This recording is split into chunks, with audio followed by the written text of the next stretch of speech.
قرآن مقدس ارشاد فرماتا ہے کہ وَلَقَدْ جِئْتُمُونَا فُرَادَىٰ كَمَا خَلَقْنَاكُمْ أَوَّلَ مَرَّةٍ وَتَرَكْتُم مَّا خَوَّلْنَاكُمْ وَرَاءَ ظُهُورِكُمْ، کہ تم ہمارے پاس تنہا ہوگے جیسا کہ ہم نے تم کو پہلی بار پیدا کیا۔ اللہ تعالیٰ نے انسان کو تنہا پیدا کیا، وہ جب دنیا میں آتا ہے تنہا آتا ہے، اکیلے آتا ہے، تو اسی طرح جب انسان مرے گا تو وہ تنہا اللہ کے پاس جائے گا، وہ تنہا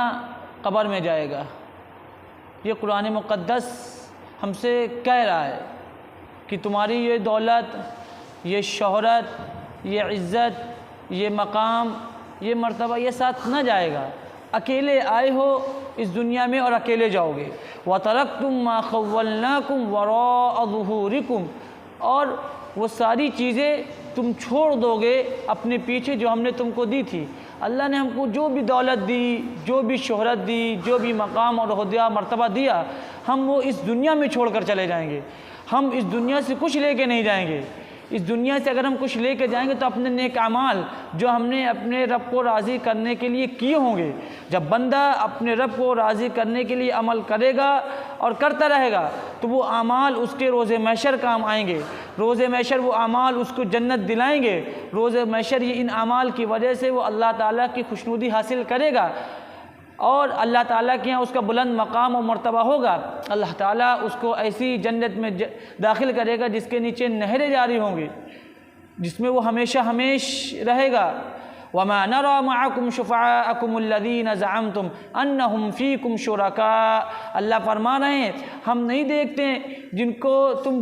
شریک اپنا سمجھ رہے ہو، جن کے تعلق سے تم گمان کر رہے ہو اور کہہ رہے ہو کہ یہ ہمارے شرکاء ہیں، یہ ہمارے شریک ہیں، یہ سب لقد تقطع بینکم، ان سب سے تعلقات ٹوٹ چکے ہیں، ختم ہو چکے ہیں۔ بندہ کہیں بھی رہے، کسی کے بھی ساتھ رہے، کتنا بڑے عہدے پر فائز ہو، اس کے ساتھ کتنی سیکورٹی چل رہی ہو، کتنے کمانڈو چل رہے ہوں، کتنی پولیس چل رہی ہو، کتنی فورس چل رہی ہو، کس گاڑی میں سفر کر رہا ہو، کس مکان میں رہ رہا ہو، کس جگہ پہ رہ رہا ہو، اللہ کو اس سے کوئی سروکار نہیں۔ بس اینما تکون یدرککم الموت ولو کنتم فی بروج مشیدہ، جب موت آئے گی بلند اور مضبوط مکانات میں بندہ ہوگا، وہاں ٹھہرا ہوگا تو موت اس کو وہاں سے لے کر چلی جائے گی۔ بندہ کتنے بھی فورس کے ساتھ رہ رہا ہو، کہیں بھی زندگی گزار رہا ہو، بس موت کے آنے کی دیری ہے۔ یوں ہی موت آئی بندے وہ اپنے سارے تعلقات ختم ہو جائیں گے، سارے رشتے ٹوٹ جائیں گے، ساری چیزیں ٹوٹ جائیں گی۔ اب اس کے اوپر میت کا لیبل لگے گا، چونکہ دنیا میں جو آیا ہے قرآن مقدس سے بتایا کل نفس ذائقۃ الموت، کہ ہر نفس کو موت کا مزہ چکھنا ہے، ہر نفس کو موت کا مزہ چکھنا ہے۔ انبیاء آئے، رسول آئے، وہ بھی دنیا سے چلے گئے، صحابہ دنیا سے چلے گئے، تابع نظام دنیا سے چلے گئے، تمام لوگ دنیا، ہم کو اور آپ کو بھی دنیا سے جانا ہے۔ لیکن دنیا سے جانے والے لوگ دو طریقے سے ہوتے ہیں، ایک تو وہ لوگ ہوتے ہیں جو اللہ کو راضی کر کے جاتے ہیں، اور ایک وہ ہوتے ہیں جو اللہ کو ناراض کر کے جاتے ہیں، اور اللہ نے دونوں کا مقام اور مرتبہ الگ الگ بتایا ہے۔ ایک وہ لوگ ہوں گے جو اللہ کو راضی کرتے ہیں، اللہ تعالیٰ ان کو جنت میں اعلیٰ مقام عطا فرمائے گا، اور ایک وہ لوگ ہوتے ہیں جو اللہ کو ناراض کر کے جاتے ہیں، اللہ کی نافرمانی کر کے آتے ہیں، اللہ تعالیٰ ان کو جہنم عطا فرمائے گا، اللہ ان کو جہنم میں داخل کرے گا۔ یہ اللہ تعالیٰ ہمیں فرما رہا ہے۔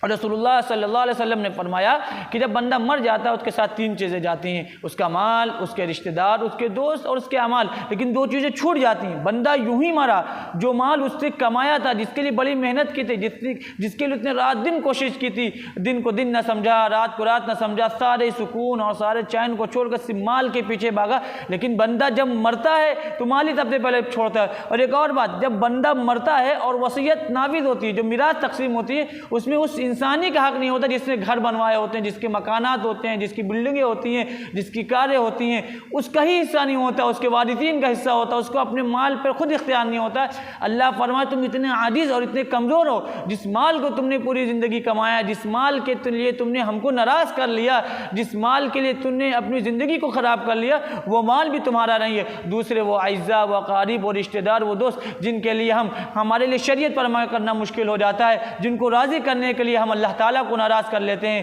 جن کی رضامندی کے لیے ہم اللہ تعالیٰ کو ناراض کرتے ہیں، اس کے نبی کو ناراض کرتے ہیں، قرآن و حدیث کو چھوڑ دیتے ہیں، شریعت کو چھوڑ دیتے ہیں، وہ بھی ہمارے ساتھ چلے جائیں گے۔ اب بچے گا کیا؟ وہ ہمارے نیک اور صالح اعمال جو ہمارا فیصلہ کریں گے کہ اب ہمیں کہاں جانا ہے، ہمیں جنت جانا ہے کہ ہمیں جانا ہے۔ تو عزیزان محترم، اس کی کوشش کریں کہ ہمارا سار و دار و مدار سارے کام اللہ تعالیٰ کو راضی کرنے والے ہوں، چونکہ یہ دنیا فانی ہے اور اس دنیا کو چھوڑنا ہے۔ اس کی فکر کریں کیسے اللہ کو راضی کر لیں، اور جب دنیا سے جائیں تو اس حال میں جائیں کہ اللہ تعالیٰ ہم سے راضی ہو۔ وآخر دعوانا ان الحمد للہ رب العالمین۔